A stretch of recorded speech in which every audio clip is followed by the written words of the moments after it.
Howdy y'all, TheJTJ here with RolledWound.com. Today we'll be doing a Soulblight Gravelords Warscroll review on the Necromancer and Deadwalker Zombies. So, stick around.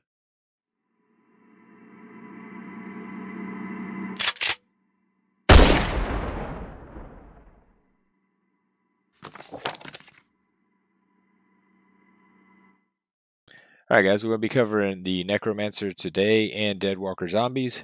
Two of my favorite units in the entire book. I think that both of them can be used almost in any list. You can find a space for one or the other, if not both, in a lot of lists. So, with that said, let's start digging into the Necromancer. He is a 5-wound model with 5-inch move, a 6+ save, and 10 bravery. He has a Mortis Staff, which is a 1-inch range, 2 attacks, 3s, -1, and D3. Necromancer is a single model armed with a Mortis Staff.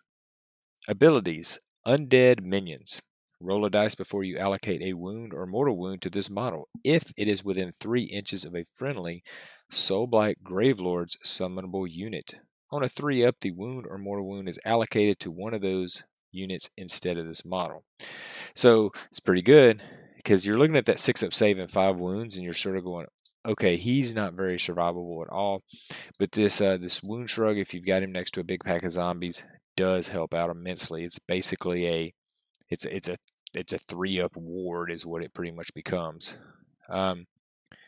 This model is a wizard and can attempt to cast 1 spell and attempt to unbind 1 spell. It knows Arcane Bolt, Mystic Shield, and Van Hell's Dance Macabre. Alright, so here's the signature spell. Van Hell's Dance Macabre has a casting value of 6. If successfully cast, pick 1 friendly Soulblight Gravelords summonable unit wholly within 18 of this caster.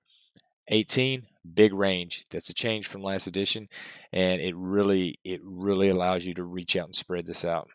Until your next hero phase, if the unit has fought only once in that combat phase, when it is your turn to pick a unit to fight again, it can be picked to fight for a second time if it's within 3 inches of an enemy unit. Couple things there. It's not an automatic, like it doesn't go off right after they activate, so you have to wait for your turn to pick a unit, but you don't have to wait till end of turn. So let's say if your pack of zombies is engaged with 3 enemy units and it's your turn, you get to activate once. They would activate with one of them units, and then you would activate a second time. So keep that in mind. Keywords: Death, Soulblight Gravelords, Death Mage, Hero, Wizard, and Necromancer. Looking here, he's a cost of 125 points. Super good cost. He's a Death Mage and Wizard. Death Mage is a good keyword. Alright, so I ran the numbers on this because I was interested. You first see that profile and you go 2 attacks at -1 Ren and D3 damage. Wow, he's got to be okay. Well, his max wound output is 6, but his average wound output is closer to 1. So, yeah, it's possibly one of the worst melee profile in any hero in the book, but you're not taking him to be in combat. In fact, if you're in combat with him, you probably want to run him out of there as soon as you can. The good: Undead Minions help keep him alive. Van Hell's is one of the best spells in the book. Now, if you're not running summonable units, then obviously you're not going to be using that signature spell. Say that you're running a lot of Blood Knights or something. It's not going to work on them. But he also is lore of Death Mages, and the lore of Death Mages is the better lore of the book, and he's one of the fewer units that has access to that lore. So there's a lot of good debuffs in there. So even if you're running just straight Blood Knights and Vampire Lords and Zombie Dragons, it still could be worth taking a Necromancer for the debuff potential. And he's a good cost for what he does. The bad: he's a low save and 5 wounds. He needs to stay backline. Can only cast 1 spell. Lore of Death Mage is great, but you will probably be casting Van Hell's every turn. Alright, so here's some thoughts on the Necromancer. If you're taking several blocks of summonable units, look to take a Necro. If you're taking 3 or 4 zombies, this is probably one of those you're like want to take. His ability to make a unit activate a second time with Van Hels is super scary for opponents. A smart opponent will look to hold a dispel for Van Hels every turn. Like if and this has been even this way going back to last edition. That is one of the key things that a good opponent is going to look to save a dispel for. So keep that in mind. Play around with that. You might want to cast it later in your casting activations, or keep him 30 inches out that first turn, whatever it is. But and if you're playing against Soulblight, this is the one you want to try to get rid of. If you're running Fellbats or Direwolf, be careful with only a 5-inch move. The Necro cannot keep up with them. So faster units will outpace him. But 18-inch range for Van Hale's Dance Macabre is good, but you don't want to outkick your coverage. So he can run every turn unless you take Morbeg's Claw. So that's another thought. So just keep that in mind. You want to keep your guys close enough to stay in that 18-inch bubble. You could run 2 for redundancy. One gets sniped out. The second one would be used to debuff enemy units with Deathmage spells. It's not unheard of to run 2 Necromancers because it's actually useful. One can cast Van Hels. The other one could put a Mystic Shield up or do one of the debuff spells. So it's actually kind of viable. Because their cost, it comes out to 200, it's 250 points for 2 of them. It's not necessarily the worst thing ever. All right, so let's dig a little bit deeper into the Van Hales because it's such an important spell in the book, I think, and especially this is what you're bringing the Necromancer for 90% of the time. What does it work on? Black Knights, Graveguard, Deadwalker Zombies, Death Rattle Skeletons, Dire Wolves, and Fellbats. So if you're taking several units of those, especially those units that like to sit around and be sort of screens and objective holders, Necromancer is a great option.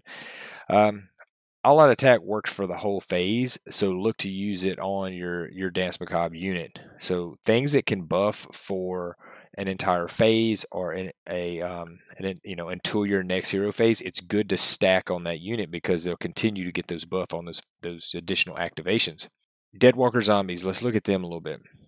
You cast it on them. On their first activation, they can pile in 6 inches, and they can technically pile in 6 inches on their second activation when newly dead.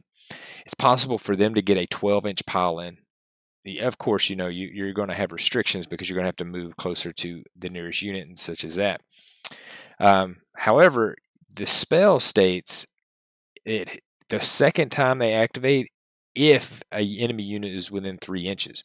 So I am under the opinion that spell supersedes newly dead because they will still get to pile in their 6 inches, but they won't get a second activation unless they're within 3.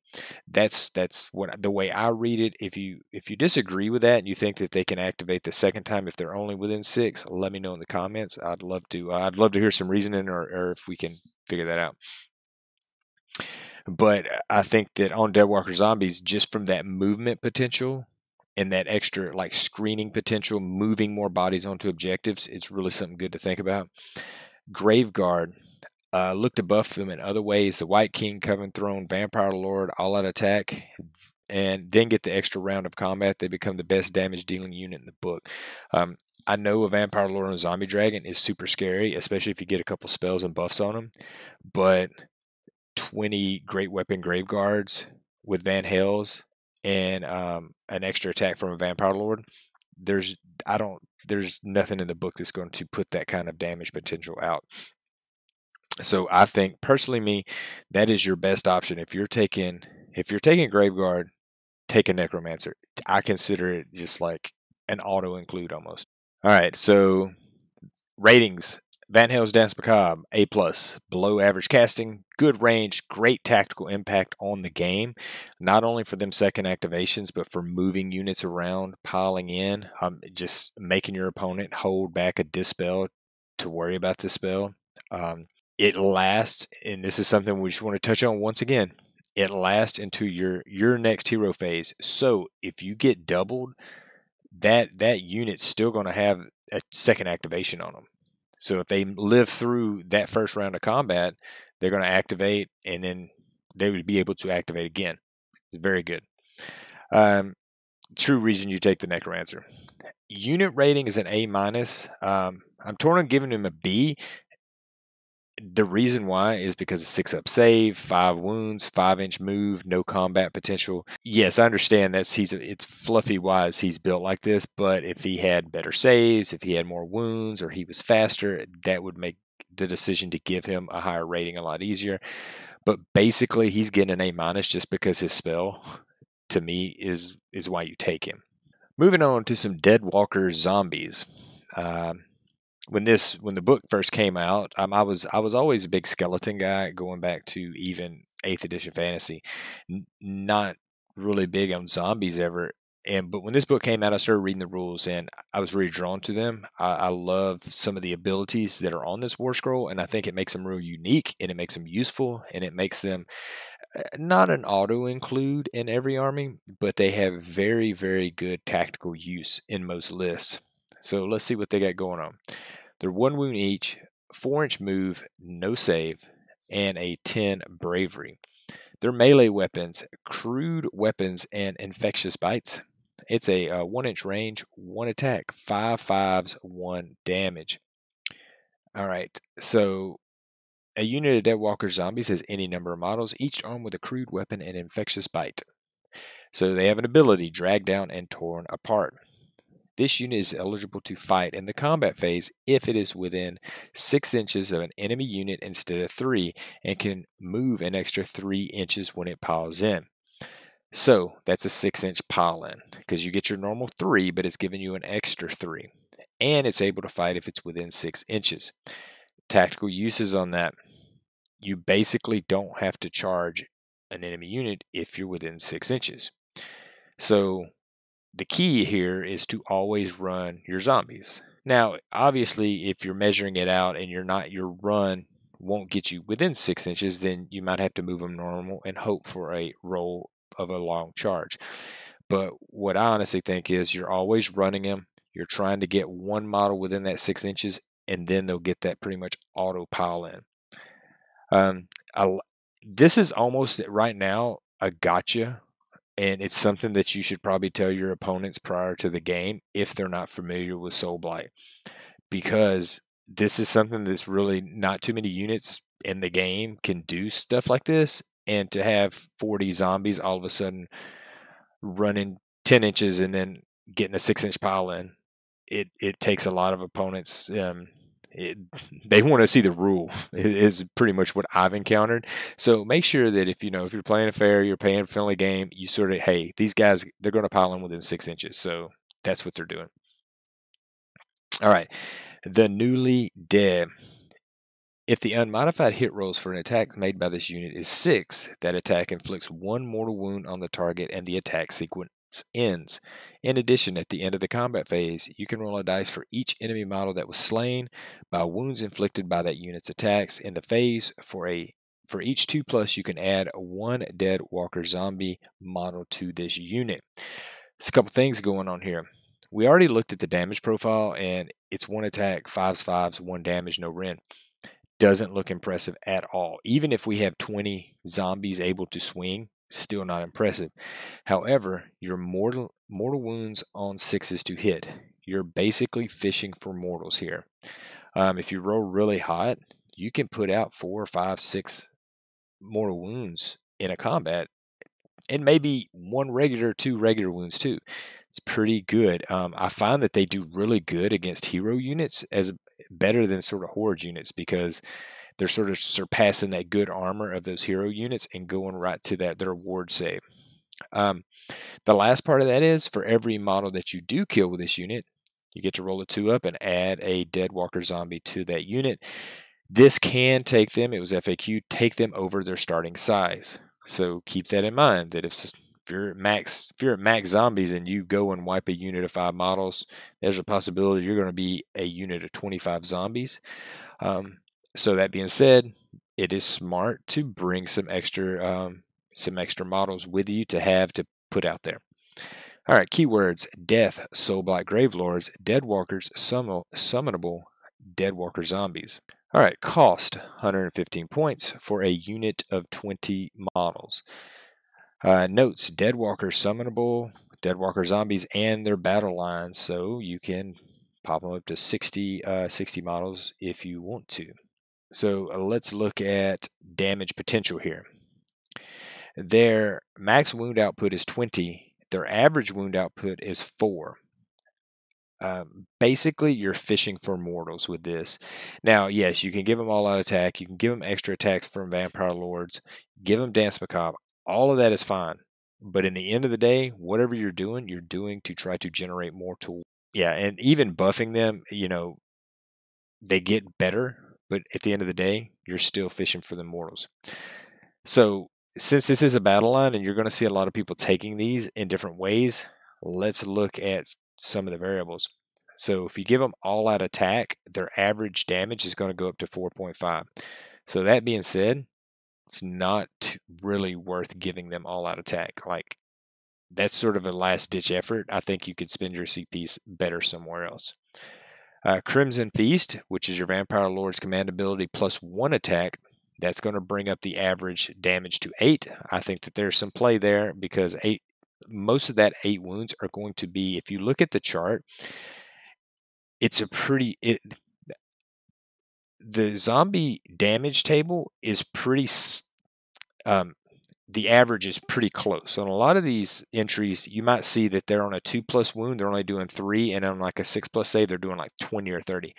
Zombies don't work like that because they're generating most of their wounding potential off of their mortal wounds. So they're wounding a 2+ almost as good as they're wounding a 5+. Going back, that's what I'm saying. They're really good at taking out elite units, hero units, big monsters, things like that. That's sort of what you send them after. All right, so let's look at all out attack, plus 1 attack, and then Van Hell. So they're going to activate twice. It's basically going to give you an 18 wound average. On a 2+, you're getting almost 15 wounds through. So let's just say, and you don't even really need all out attack on that. Let's just say they had plus 1 attack and Van Hells, and they live through the combat. You're still max on your second activation. You're going to look to do about 15 wounds to a 2+ save. Now, obviously, if they got a Mortal Shrug, that's going to change that, but that's enough to kill most big monsters in the game, not god monsters, but just, your Vampire Lord and Zombie Dragons, Maw Crushers, things like that. You'll be getting close to doing that. All right, the good, cheap battle line, summonable, can pile in 6. On a 2+, they add back models with newly dead. The bad, no save. Slow, they're only a 4-inch move. 5+ to hit and wound. So if you just looked at their base stats and didn't factor in their abilities, people would call them trash. They melt against a strong combat unit. So you be careful of what you're sending them against, because you would look at 20 or 40 wounds and go, okay, that'll be fine. But they get no save, and if you're out of your bubbles to give them their 6-up wards, then they really have nothing going for them for staying alive. Look to exploit the 6-inch pile-in rule. Not only as a damage potential and getting into combat, but locking enemies down that didn't expect it. Piling in ways that's going to stop them from piling into this unit or other units. 6-inch pile-ins onto objectives to help capture or hold them. 6-inch pile-ins to help screen things better. With that move, it's just, there's so much potential that you should, every time that you're thinking about your zombies, think about not necessarily doing the damage, but how can I spread these guys out? How can I put them in a position that helps me? The other thing to keep in mind, though, are your bubbles. With that, because of that 6-inch pile-in, they're going to be moving a lot, so you want to keep in your bubbles for your 6-inch, your 6-up wards, and different ores are staying in, 18 inches of Van Hell's Dance Macabre range, different things like that. You still have to factor in. One cool thing you can do is you can get around Unleash Hell by not charging. So you just move up to 4 inches and then let the charge phase finished, and then, okay, now it's combat. I'm going to activate and go. Also, think about when you activate them, because maybe you're in a situation where you can activate them after the unit that you're going to pile into has already fought something else and save the wounds going to these guys. So think about when you activate them and how you'd work that. Unbuffed, they have bad damage output. They're not doing anything great. You're fishing for mortals. With their damage, that's basically what you're doing. Many great uses in the game. Holding objectives, coming out of the graves is a threat. Screening and tar pits. We haven't even really talked about coming out of graves, but if you place your graves right, and they're cheap enough that you can just keep a unit of 20 of them just sitting in your back pocket, and then turn 3 hits, you just pop them out of a grave somewhere, and all of a sudden now the enemy has, a 20 wound unit that they have to go deal with. A 20 wound unit that can also threaten and have some pretty good movement. Also, if you're playing Legion of the Night, you can outflank them. So all of a sudden, it's a 20 wound unit that's coming out the side and can immediately capture many objectives depending on where the mission you're playing. Screening is also good. They're on small bases, so you can actually stack them in a line, screen your whole back area off, or just screen, like I use them to screen Grave Guard all the time. I'd rather these guys take the hit, then retreat them out of the way, or pile them in a way that gets them sort of clear, let the Grave Guard go in and do their thing. Unit rating, A. A very good battle line choice. In most lists, I would look to take 1 to 2 units minimum. Once again, you're looking at that stat line and you're going, this unit isn't very good. But when you factor in Drag Down, Torn Apart, Newly Dead, you're factoring in coming out of the graves. You're factoring in that it is a summonable unit, so a lot of abilities stack on them from different dynasties, from the Dance Macabre. You're looking also, it's 115 points for 20 models. If nothing else, you can take one and line it up at the edge of your deployment zone so you don't get alpha striked. Protect your zombie dragons or blood knights or whatever else you got. I think that the other thing too is throw them at the enemy first turn, or move them up to an objective, and if they die, well, that's a unit that you're going to be rolling at the end of every battle shock phase to bring 10 of them back from a gravesite. So there's a lot of tactical uses, and I think that no matter which kind of list you're running, that for 115 points, it's you can probably fit these guys in, and they could probably do something that's actually useful for you winning games. All right, guys, that's all I got for Necromancers and Deadwalker Zombies. Let me know in the comments if I'm right, if I'm wrong. Tell me how you use those units. Tell me what I missed. Tell me what I got wrong. And once again, thanks for watching, and y'all be good.